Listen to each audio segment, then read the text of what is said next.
কচি কচি ঘাস যদি তার সামনে এনে দেয়া যায় তাহলে সে মনে হয় সেগুলো নিমেষেই শেষ করে দেবে।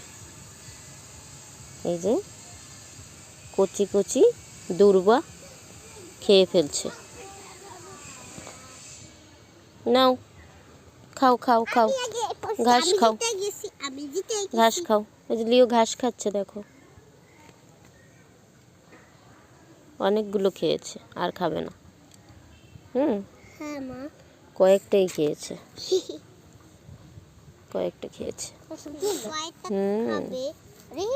ঘাস খাচ্ছে, দেখো না, সকালে ঘর থেকে বেরোয়েই এই দুর্ব ঘাসগুলো খাচ্ছে। ছাগলের মতো দুর্ব ঘাস খাচ্ছে লিও। এই লিও,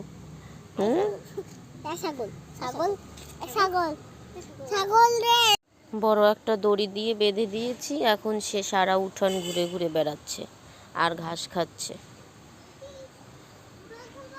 দড়ি দিয়ে বেঁধে না রাখলে আবার চলে যাবে, সে আবার ডাকলে তো সাড়া দেয় না। এইটা হলো মেইন সমস্যা, যে ডাকলে পরে সে সাড়া দেবে না, তাকে এর জন্য বেঁধে রাখতে হয়। তা না হলে বেঁধে রাখার কোনো দরকার হতো না, কিন্তু ডাকলে যে কোথায় সে লুকিয়ে থাকবে তাকে খুঁজে পাওয়া যাবে না। আশেপাশেই থাকবে, তাও এখানে অনেক ঝোপঝাড় আছে, কোথায় গিয়ে যে ঢুকে পড়বে তারপরে আর খুঁজে পাওয়া যাবে না। এর জন্য এই সুব্যবস্থা করা হয়েছে, তাকে দড়ি দিয়ে, বড় দড়ি দিয়ে বেঁধে রাখা হয়েছে।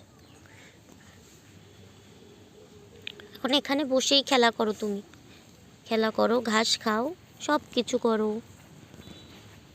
এই যে শুয়ে পড়ছি আমরা শুয়ে পড়েছি, আমরা এখন এখানে ঘুমিয়েও পড়বো, তাই না?